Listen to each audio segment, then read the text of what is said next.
আজ অনেকদিন কোনো ফানি ভিডিও বানাইনি, আর বানাবোও না। প্রত্যেকদিন রাতে হাজার হাজার মানুষ রাজপথে নামছে, আমরাও নেমেছিলাম। উদ্দেশ্য একটাই, বিচার চাই। কি দোষ ছিল মেয়েটির যাকে এরকম নৃশংসভাবে হত্যা করা হলো? কি দোষ ছিল মেয়েটির মা বাবার যার মৃত মেয়েকে একবার দেখার জন্য ওখানে প্রশাসনের পায়ে ধরতে হলো? আজ প্রথমবার স্বাধীনতার ৭৮ বছর পরে পুরো বাংলাকে এক হতে দেখলাম।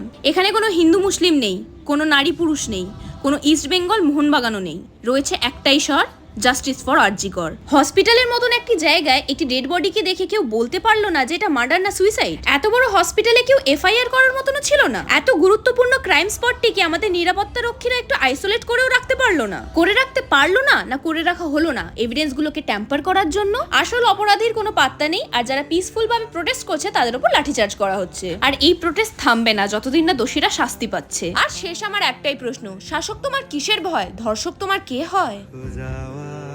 পথের পাশে